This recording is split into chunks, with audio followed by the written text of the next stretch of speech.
どうも、コエッキーです。どうも、トヨです。はい、トヨ君、ワンピースの醍醐味って言ったら何ですか？ナミュールでしょう。クソみたいな回答。ちょうどいいボケなかった。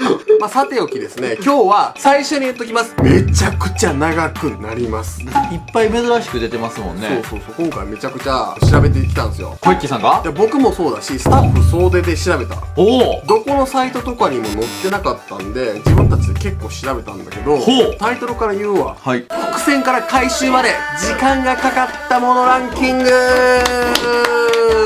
どういう感じの？はい。ワンピースの醍醐味ってまあ伏線なわけですけども、やっぱりこの間で出た伏線が、後々この間で回収されましたって言った時は、やっぱり嬉しい。ああ、確かにね、もうツイッターとかのわっさわっさみんな言うもんね。言うし、確かこの最新刊の96巻。96巻。こちらが発売された時に CM で全伏線回収開始と。そう。まあ、ボンって出たわけよ。それぐらいもう伏線が回収されますせーみたいな。そう、アピールしてたからね。アピールしてるわけだけど、当然まだ伏線が回収してないものもあれば、そうやね。すでに回収済みの伏線もたくさんワンピースには存在する。そう。例えばこの17巻で登場した伏線、どうやか覚えてる？17巻で登場した伏線？そう、これ東也くんはね、好きな伏線ランキングの時に語ってたんだけど、あー、エースのやつですか？そう、エースがね、登場する時に、最初エースと分かんなくて、ドラム島で、まあ、雪が降らなかった日があると、発言してて、まあ、それがさらっと流れて、その次の巻ね、18巻、エース登場。エースは、グランドラインを逆走してるわけね。まあ、黒ひげを探してると。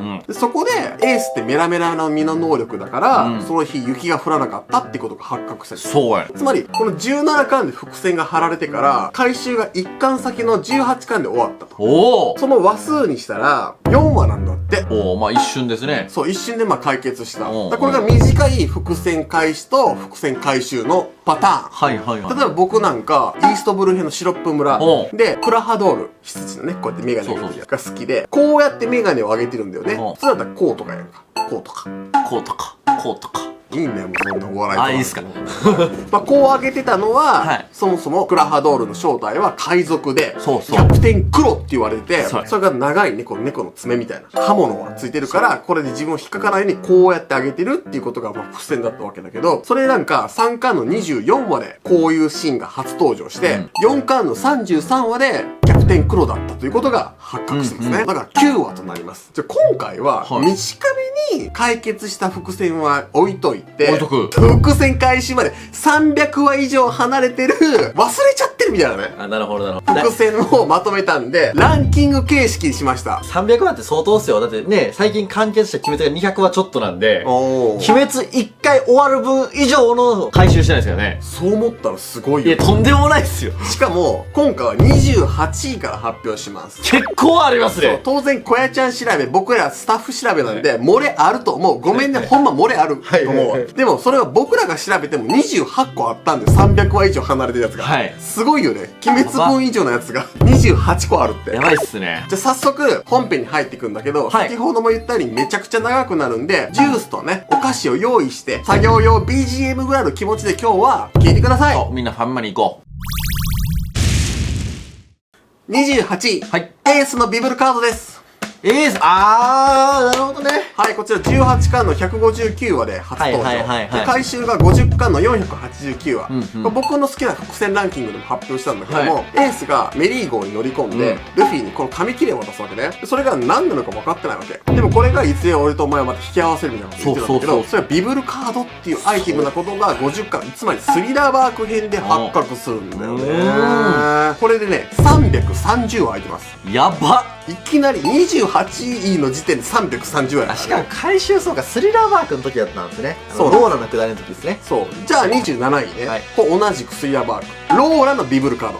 そういうことか。スリラーバーク編が完結して、ローラがビブルカードをナミに渡して、それがなんと、ビッグマムのビブルカード。そう。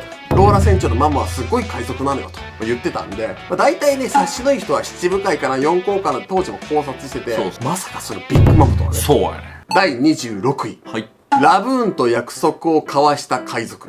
ラブーン。はい。こちらもね、スリラーバークからの登場なんですけども、そう、もともとイーストブルー出身のルフィたち一行は、リバースマウンテンを通って、双子岬にたどり着くんですよね。で、そこで、危うく、でっかいクジラの頭にメリーグを突撃して、大破仕掛けた。そこで出てきたでっかいクジラだった。アイランドクジラっていう種類なんだけども、そのラブーンが、なんと、ブルックと、もともと仲間だったという。そうやね。ちょっと詳しくお願いします。もともと仲間で、ブルックたちがグランドライン行く言うた時に、ラブーン小さかったから、まだ当時は。これちょっと連れてくの危ないということで、クロッカスさんに預けたんよ。で、クロッカスさんは預かったんやけど、確かの数字から、ラブーンを預けた海賊団はもうグランドラインから逃げ出したみたいなことをね、ルフィたちに言うてたんですよ。ルンバー海賊団ね。そう。でもそれは結局、ルンバー海賊団は、ちょっと病気とかあったから、悲劇があって、逃げたくて逃げたわけじゃないんだよっていうことが分かった時なんですよね。そうなんだよね。ブルックが再会を約束してる人が、ラブーンだった。そう。ね。でもこれも再会したらね、もっと強い伏線ですよね。そうだね。でもこれがですね、ラブーンが登場したのが12巻の103話なんで、そのラブーンの話をブルックの口から聞いたのは、なんと47巻、459話。だいぶ空いてますね。ということは、356話ぶりに回収されました。356話ぶりにラブーンの話が。そう。やば。第25位、白ひげ2番隊隊長の伏線。2番隊隊長ね、エースですけど、エースの前は長いこと空いてたよみたいなこと言うてましたもんね。そうなんですよね。だから2番隊隊長がクロコダイルじゃないのかとか。そう。いろんなことを考察みんなしてるんだけど、おでんっていうキャラが登場して、おでんがまさかね、海賊王のクルーにもなってたし、その前に白ひげの船にも乗ってたと。いや、あれずるいわ。そう、それで隊長戦に分かれた時に2番隊隊長を初めて任された人物がおでん様だった。ね、こちらはですね、57巻552話で2番隊のことが明かされて、解決したのが95巻957話なんで、差がなんと405話。57巻って最近な気もするけど、結構前やね。そう、だから結構最近の巻で伏線が回収されたことが多いっていうのは今回のまとめで思いましたね。なるほど。続いて24位。はい。バギーとシャンクスが見習いとして乗ってた船。ほう。ですね。はい。こちら3巻の18話で、バギーが昔シャンクスとある海賊さんで見習いをやってたみたいなこと言ってたんだけど、実はもうロジャーのクルーだったと。こちらが発覚したのは45巻の434話ということで、この差が416話分空いてます。すごっ。なんか今当たり前にさ、そのロジャー海賊団のクルーって僕たちみんなも知ってるけど、当時、ロジャーのところにいたのっていう衝撃でかかったもん。いや、ほんまに。ねえ。第23位。エースの腕のタトゥーの意味ですね。これも有名な伏線というか謎の一つですよね。エースのこのタトゥーね、初登場は18巻の157話なんだけど、回収されたのがなんとね、60巻の587話ということなんだよね。だからどういうことかっていうと、エースってタトゥーが彫ってあるんだけども、綴りがね、間違ってるみたいな。そう。でもそれって、A はエース。で、S はサボのことだ。でもサボは死んじゃったから罰になってると。そういうことが分かったという伏線でした。こちら430話分空いてますね。結構空いてますね。ね、すごいよね、それでもね。第22位。サンジが女を蹴らない騎士道。そんな空いてる？はい、これどういうことかと説明しますと、42巻403話で、俺は女は蹴らんっていう風な、有名なシーンあるやん。死んでも女は蹴られないのシーンですね。そうがあるんだけど、でそれが50巻の SBS で、なんでサンジは女を蹴らないんですかっていう質問があって、その時には、蹴れないんですって小田先生は答えてるんだよね。でもそれが、後の84巻、842話で判明するんだけど、過去の回想の時に、ゼフに女は蹴っちゃダメっていう風に習ってるシーンがあるんだよ。確かに。そう。だから、ゼフにそう言われてるから蹴られないんだよ。っていうことが判明しました。なるほど。こちらはですね、439話分空いてます。なかなかいいよね、この。なるほどね。第21位。レイリーの覇気は竜王だった。ああ、確かに。竜王だったっていうか、その解釈が合ってるのか分かんないですけど、ケイミーの首輪をバッとひっちぎって、パーンってやったやつね。そう、なんか覇気の使い方で、我の国で竜王と呼ばれてるものをその時使ってたであろうとされる感じですよね。で、こちらが52巻でヒューマンオークションで初めて登場したわけだけど、回収されたのが94巻の947話なんだって。はい、こちらがですね、443話分空いてます。かなり記憶に新しい回収ですよね。これは分かりやすいというか、ルフィも思い出したしな、レイリーのやったやつや。そう。第20位。太陽のマーク。これもいい伏線だよね。内容というのはハチの額のマークが、アーロンのマークと思いきや、それはなんと、天竜人との因縁があったと。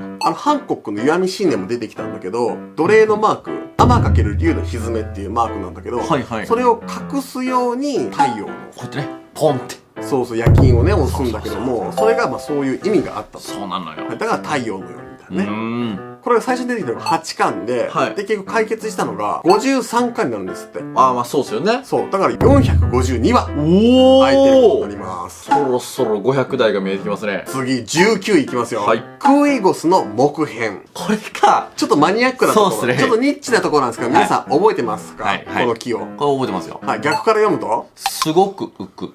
すごい浮くですね。まあ、ミスター3が、まあ、能力者なのに、まあ、水に浮いてると。これ、アラバスタ編でね。小田先生が、クイゴスという、すごく浮く木があるっていう風に話してるんだけど、で、実際に、これが19巻で出てきて、解決したのが66巻に当たるんですよ。解決というか、再登場というか。そうそう。魚人島から新世界の海へ出るためにも、木をね、たくさん並べて、どんどんこうね、浮力を増していったっていうところに使われてますね。はい。まあ、これ、作画ミスから生まれた気もしますけど。そういうのも伏線になっちゃうところがワンピースなんで、すごい。ミスをピンチに変える感じがね、いいっすね。ミスをピンチに変えると同じやから。ほんまよ。なんかもう眠たいもん。目開いてへんやんけど、いつになく。もうね、3時よ、3時。今3時11分らしいよ。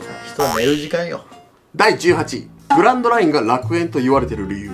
これもね、僕好きなんだよね。確かにこれ渋いわ。ゼフが8巻の時に、楽園だよっていうふうにルフィに言ってた。そうそう、楽園って呼ぶやつもおるらしいわ。そう。その関西弁じゃないけどな。がどういうことかって言ったら、新世界が過酷すぎて、前半の海が楽園に見えるとっていうことだったんだよね。これすごいよね。だってグランドラインに行く前にパラダイスって楽園って呼んで、グランドラインどんだけ楽しみなんだろうっていう期待を煽らせておいて過酷。でも新世界に行ったらもっと過酷。そうやね。だから前半の海が楽勝やったってことを思わせてくる。2度美味しいんだよ、なんか。この伏線で。キッドさんも言うてましたね。これが8巻で判明して、60巻で回収されてますね。いよいよ500台に乗りましたよ。525話分あります。すごー。次もね、みんなね、よく知ってる伏線来るよ。はいはい。17位、ピーチの人の倍の人生。これ45巻の440話で、もう忘れもしないバナロ島の対決、エースと黒ひが対峙した時ね、これで、まあ、この状況を理解できないわけがないだろうと。人の倍生きてるお前がみたいなこと言ってたんだけど、どういうことと思ってたんだけど、まさにね、このね、最新巻の96巻でそれは見事に解決して、なんと黒ひげは生まれてから一度も寝てません。これがね、526話分空いてますね。結構僅差っすね、先と。でもこれはなんか45巻の時からもうずっとみんなで考察してたし、いや、確かにな。教えてほしい謎の1個だったから、なんかパッてね、バギーがさりげなく教えてくれたから、拍子抜けしちゃったもんね。そんな一瞬でみたいな。そう。第16位。下月村と幸四郎先生。出たー。下月幸三郎の息子だったということがね、判明しましたよね。まあもっと細かいところで言ったら、ゾロがスナッチって言葉を知ってたと。その辺からもう和の国関係のことだろうってことは、和の国に入ってからも考察されたんだけど、ようやく謎が解決したんで、ちょっとスッキリする。そうですね。こちらも45巻で出てきて、96巻で解決したんで、535話分空いてますよと。第15位。魚人島ナンバーワンの剣豪。なるほど。なんか8に関する伏線多いな。そうっすね。やっぱ序盤に出てきてるからかな。これ10巻の時に魚人島で1人を除いて、まあ、最強の剣士でみたいなことを言ってた時があるんだけども、それがなんと氷像だったということで、それが新魚人海賊団の剣士だったんだよね。結果どっちも大したことないっていうね。そう、まあ修行したゾロが強くなりすぎちゃったから氷像がちょっと弱く見えちゃったけど、それも魚人島ではナンバーワン剣士ということで。そうよ。こちらがですね、10巻で登場して65巻で解決してるんで、562話分空いてます。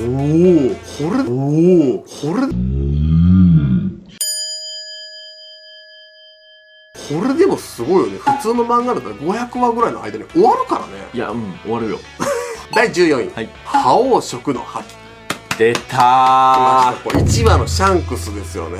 まあこれがね、覇王色の覇気で、金塊の主を追っ払ってるとは書かれてないんだけど、おそらくそうでしょ、これ。そりゃそうでしょ。目が覇王色の覇気の目になってて、ゼロって言って、ブルブルブルって言ってね、ビビってたから、あいつも。そう。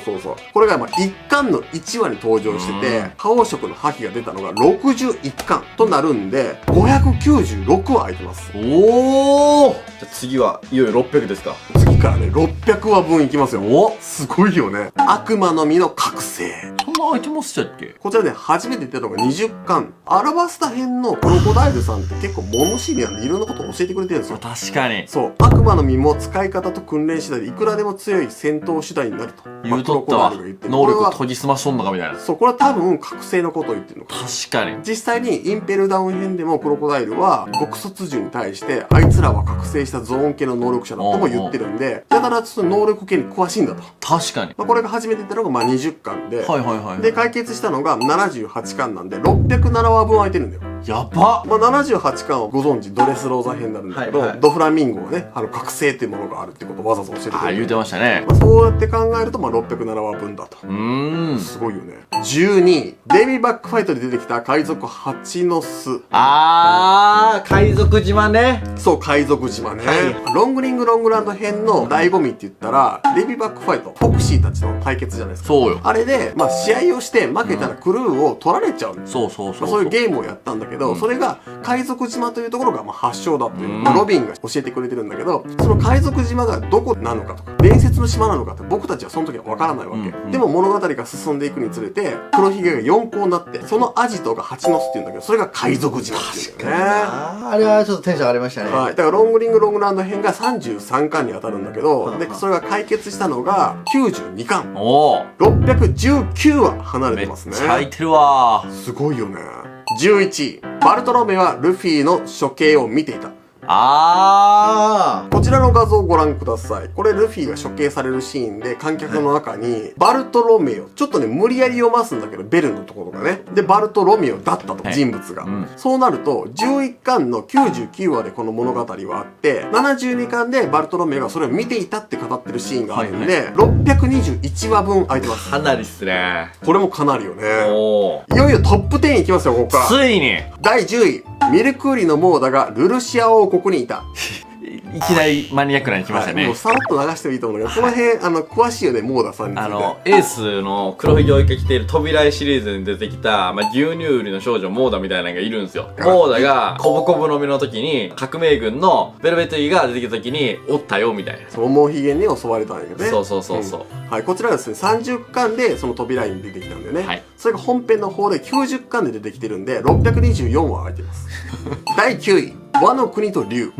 これどういうことかと言いますと、扉絵に竜と甲冑など和装のルフィたちが描かれてるんだよね。これ33巻の310話。甲冑が全く同じ柄なんだよね。95巻の959話と。すごいよね。33巻の時の衣装、そのまま95巻でも着てますって。やばいよね。すごいっすね。これすごいよね。なんか物語上の伏線じゃないんだけど、過去の扉絵とか、小田先生が描いてるデザインでも、後々それが出てくるっていう楽しさが。じゃあこれもしかして僕の好きなあれもまた出てくる感じですかね。どういうことですかね。この後に。出てくるのかな。なるほど。はい。こちらがですね、649話離れてますね。はい。第8位。アラバスタの内乱にジェルマが関係していた。これ知らない人いるんじゃないですか。そう、でも確定なのかな、これって。でも、小池さん教えてもらってみましたけど、あれはもうジェルマと言っていいでしょう。そうそう。不確定なのもあるから、あくまでも小屋ちゃん基準なんだけど、これね、19巻、アラバスタ編だよね。それアラバスタにやってきた武器商船のマークがなんとジェルマのマークだったということで。T シャツに66ついてるやつもいましたよね。そう。だからなんかやっぱ結局アラバスタの内乱とかを意図的にやっぱ作ってた。だから武器とかそういうのを輸入したり、戦争のことでジェルマの力を借りてたんじゃないかみたいなこと言われてて、それが83巻の832話で明らかになってる部分があるんで、661話。これが本当だったらそれぐらい空いてますよっていうことですよね。やばいよね。続いて第7位。水陸両用車の出現ということですね。はい、これちょっとよくわかんないでしょ。はい、これね、人工降雨船覚えてる？プール号？そう。ビローアバイクの質問から小田先生が水陸両用車を今後出したいっていうふうに SBS で語ってるんだよね。はいはい。まさか？そう、これがですね、27巻の SBS なんですけど、それがまさかのノストラ・カステラ号。そうなんですね。誰の船ですか？ベッチです。そう、ギャングベッチの船になるんですね。水の上でも陸でもめちゃくちゃ速かったからね。いや、こうボワーって言ってね。そう、船でもフワーって言ったからね。そう。それが88巻の887話で出てきてるんで、実質662話分越しに水陸両用車が出てます。これすごいよね。やば。第6位、空島の古代文字。ですね。空島にはね、ポーネグリフとかがあったわけなんですけども、大聖楼最後出て、で、そのところにロビンが発見するんだけと、我導くのやつですね。何それ、めっちゃ訳すやん。我ここに至り、この文を最果てへと導く。おい、それ。の文章を刻んだのが、まあ、ロジャーなわけなんですけども、ロジャーがなんでこの文字を扱えるのってロビンはめちゃくちゃびっくりした。そうやね。それがなんと、ワノ国出身、まあ、光月家のおでん様がロジャーと同行して空島に行った時に、こうやって掘ってくれってロジャーが注文して、おでん様がこう掘ってた。そう。はいまあだからロジャーはディレクションしか取ってなかったよね。めんどくさい感じで言うの。すごいことだよね。お前めっちゃロマン感じるもん。いや、すごいよ、これは。ねえ、なんかゾクってすんだよね。これがさ、32巻の301話で出てくるわけだよね、空島編の最後ね。はい。で、解決したのがまさに最新巻の96巻なんで、665話ぶりに解決した。665!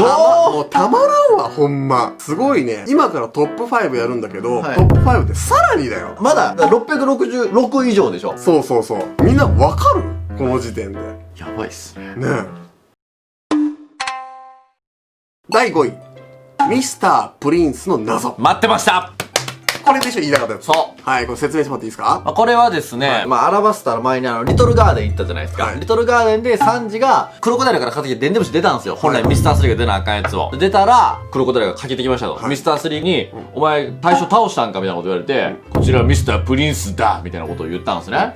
で、まあ、サンジ王子っぽいし、まあ、かっこいいなとか、あとスーツケースにね、扉に仕掛けあったりしたんですけど、扉絵の、3時の扉絵にスーツケースを持ってたんで、そこにシークレットって書いてある、ね。そう。一体何があるのかなーって思ったら、なんと、ジェルマのほんまの王子で、さらに変身もできるようになったと。だから、見事伏線が回収。復讐って誰に復讐した今。回収された。怖かった。復讐ランキングやった今日。回収されたの。すごい。はい、こちらですね、19巻の174話で初めてミスタープリンスと名乗ってるんですけども、回収されたのが84巻の843話なので、669話なんですよね。669! そう、これすごいところは、やっぱりクロコダイルを欺いてたわけやんか。さらに本間もんの王女であるビーをも欺いてたんだよね。確かに。それやっぱすごいんだよね。第4位。はい。黒刀。黒刀ミホークですか。そうですね。ミホークの刀の名称が黒刀だと思ってたね、ずっとね。黒刀夜ね。そう。でも黒刀っていうのは全ての刀剣は黒刀になり得るというふうに言ってるんで、まあ6巻の51話で、まあミホークさん出てきまして、で、これが解決したのが78巻の779話。はい。ということは728話分空いてます。なるほど。第3位。はい。最後の島。ラフテルの由来。おー。はい。まあこれロジャーが名付けたということがまあ判明してるんですよね。そうですね。ラフテルが最初に出てきたのは12巻なんだよね。うんクロッカスさんが言ってますね。ラフテルを確認してるのは海賊王のクルーだけだみたいなことを言ってたんおですけど前が確認したんやぞっていう。そう。それが96巻も、これまた最新巻なんだけども、ロジャーが笑い話っていう意味でラフテール。っていう風に名付けたということなんですよね。それまでラフテルの綴りすらね、よく分かってない状態で。スタンピードでね。そう、間違った感じだったんだけども、スタンピードで判明して、それが96巻でも判明しましたと。いうことですね。こちらがですね、862は離れてます。800? そう。急に、ガーン上がって、860。それはそうだって12巻から96巻やから相当よ。さすがラフテルっすね。そう、グランドラインの最初から今の和の国でようやくっすよ。じゃあ、第2位ってよろしいでしょうか。はい。港友さんが和の国の港友の子孫。ごめんね、2位でこんな感じで。急なニッチな感じで。SBS でしか言われてない。はい、これ、7巻の SBS で明らかになってるんだけど、酒場の扉を山賊は壊したと。でそれいつの間にか治ってますみたいな指摘に対して、あれは港友さんの仕業ですよみたいなことを超早い大工が言うよみたいなね。そう答えてはったんだけど、それがなんと、和の国にも港友さんっていう、フラノスケの師匠にあたる人が出てきて、あれ同じ名前じゃん。そう。なんと子孫だったと。そう。いうことがこれ発覚するんですけど、この名前の初登場が7巻だったもので、92巻で解決したと。だから867話空いてることになりまして、堂々の2位になっております。なるほどね。では、栄えある堂々の第1位は、はい。何に対して祈ってるんですかね、僕らは今。もう結果出てんねんけどな。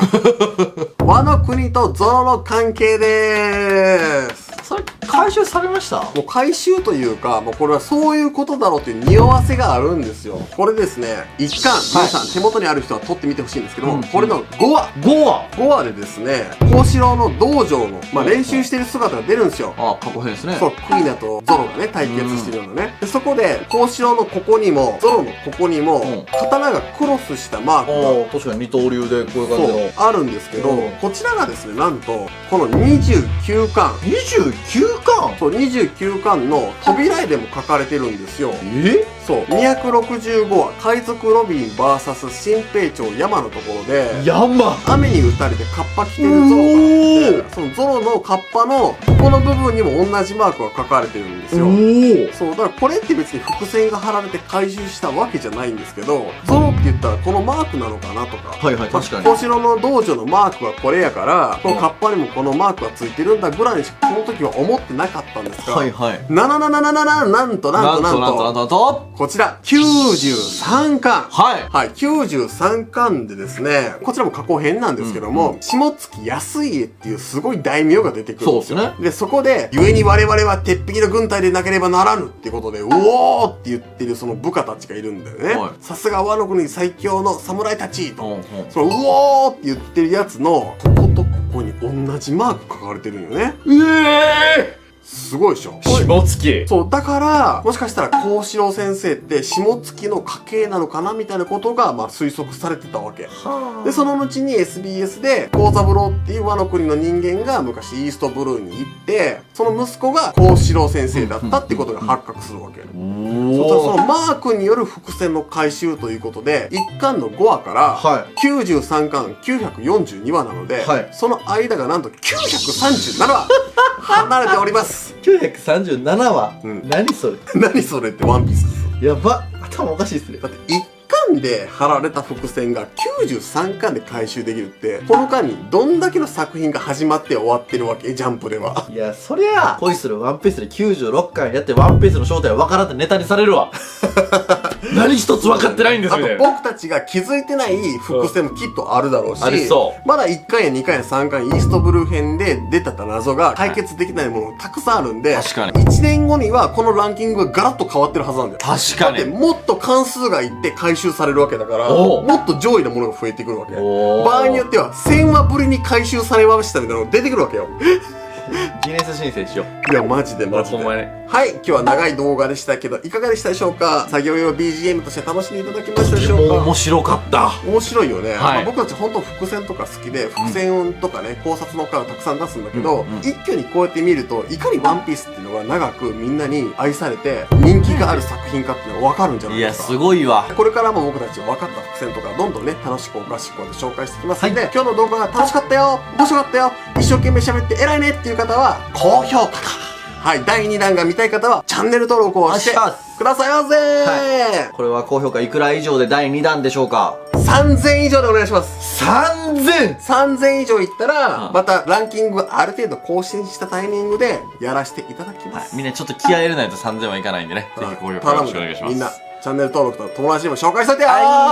それでは、See you! バイ。もう諦めたなんて言わない君と今日も一日お疲れ様です。こやちゃんクルーのお待ちかね。 Twitter、LINE アットもやってるよ。絶対フォロー、チャンネル登録してね。お風呂の前は、こやっきーチャンネル。